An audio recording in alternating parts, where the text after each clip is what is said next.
No, but sometimes it's gonna rise. It's gonna elevate the temperature just ever so slightly, but it's gonna give you some other symptoms ever so slightly. You have to be able to see the difference. You know the difference, and the way that you know the difference is by knowing your body to be able to make that difference, to be able to tell the difference, to be able to tell, my body is not right.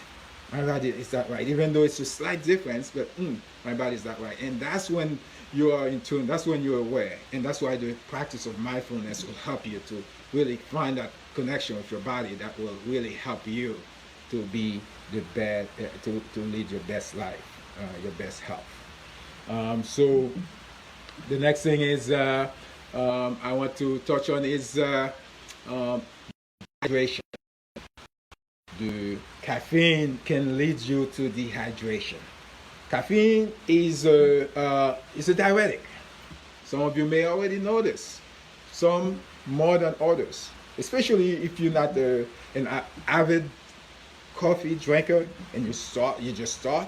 You'll see that you will tend to go to the bathroom a lot more. So that's because the caffeine is a diuretic. It tends to make you go to the bathroom and urinate a lot.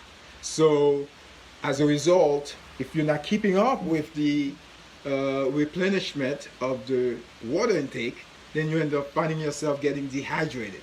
So dehydration is one of the side effects that can happen with caffeine consumption, especially if you are new to caffeine consumption, and also if you drink a lot of it.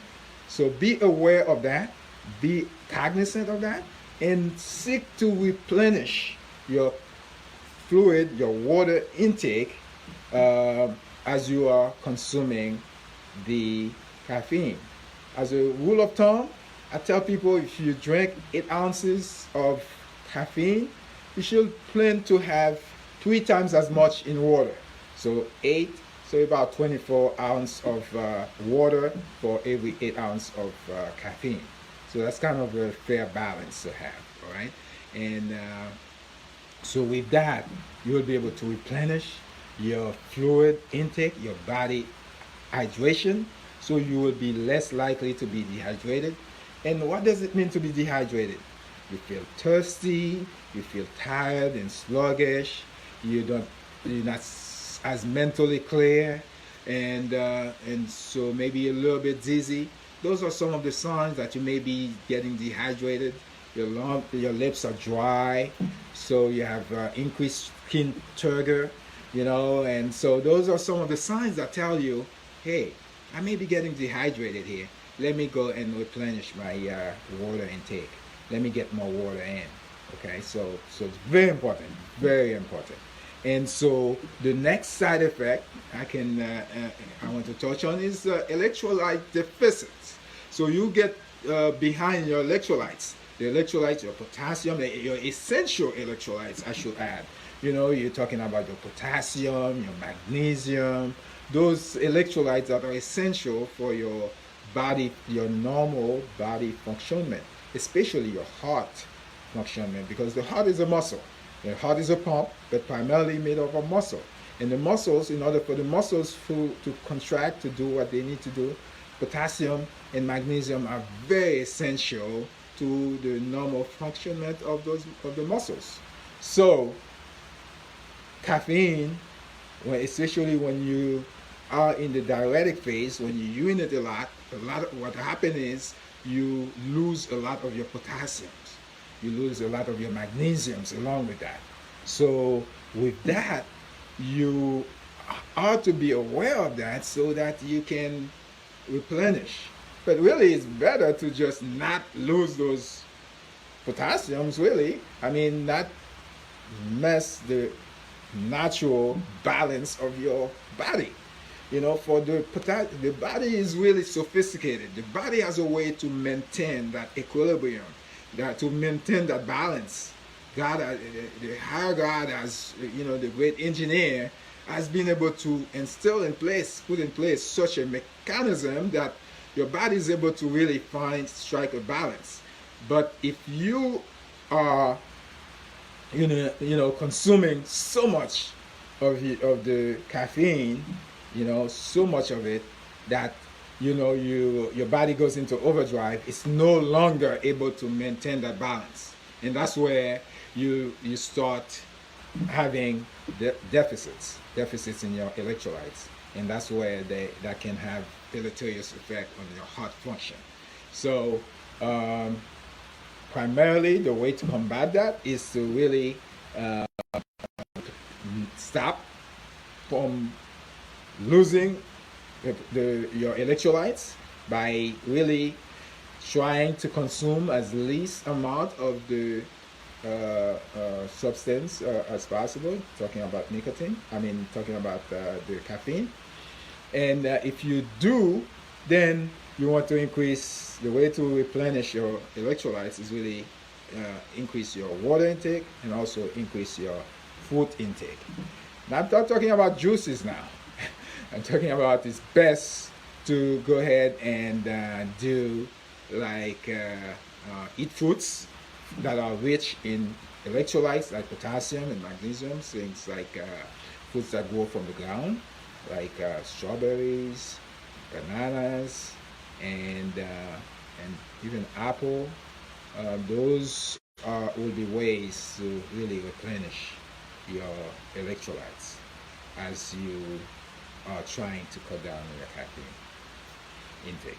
Okay, I understand that you may have been in the habit of doing that, drinking a lot of caffeine all along. So now, as you're trying to cut back, that's how we're gonna be able to contain that. That's how we're going to be able to manage it by increasing foods intake along with your water intake.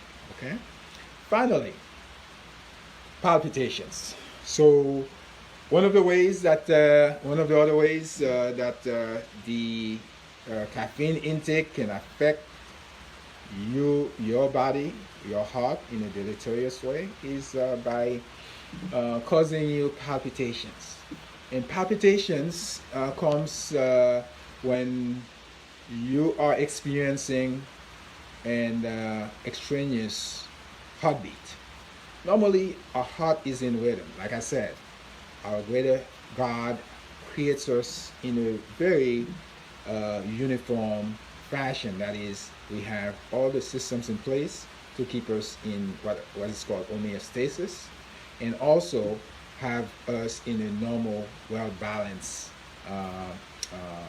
equilibrium. But a lot of times when we lose that equilibrium, when we lose that balance, when we lose that sense of unified background, we experience, especially in the heart, what we call palpitations. That is, you get beats that are coming randomly, what we call premature ventricular beat. We can have premature atrial beat, that is the top part of the heart beating erratically, or the bottom part of the heart beating erratically. So that causes a sense of chaos with the heart, and that's generally felt as palpitations. That's how we describe it. It can be fast, it can be slow, but nonetheless, it's really uncomfortable. And the reason why is really the effect of the electrolyte imbalance on the heart. If you have low potassium, if you have low magnesium, that the heart doesn't like that. Again, remember, the heart is a muscle. The muscle needs to be to that normal balance electrolytes in order to function. If the balance is thrown off, then the heart as well is going to be thrown off in the way that it does its normal beating and function. So that's why a lot of times we see people coming in with palpitations, feeling the sense of the heart trying to jump out of the chest. And so one of the ways to combat that is essentially those that we talked about before. Cutting back on the caffeine. Okay, you may want to even cut it out altogether, because again, we talked about that not every drug, not everything is made for everybody. If your body does not want it, you have to listen to your body. You cannot keep putting it in your body, because you're going to feel the same effect over and over. Right? So those are the things that we want to mention. We've had, since we started, we've had Dr. Amarine joining us. Thank you, Dr. Amarine, for joining. Thank you for watching. And I want to, and also I see Dr. Kadisha Rob also joined us. Thank you for joining. So I want to summarize for you those things we talked about. Some of the things that affect how caffeine can affect your heart in a deleterious way. We talk about the caffeine being a stimulant, really driving the heart in overdrive. Okay. We talked about the allergic reaction just from the caffeine as a substrate itself. We talk about the effect of dehydration. We talk about electrolyte deficits that can drive folks to have palpitations and malfunctionment of the heart muscles. Those are some of the reasons why we want to be cognizant of our caffeine intake, and also be aware of how some of those ways of counteracting that. One of them is to control the amount we take in, and secondly, by increasing our water intake. The rule of thumb is for every ounce of caffeine, you take 3 to 4 ounces of water to maintain the normal state of hydration. Thanks again for joining us this evening. I know it's getting late in the hour, and folks are getting ready for the weekend. And as always, I will not want to stand in between your way and the weekend. I'm going to let you go on your weekend.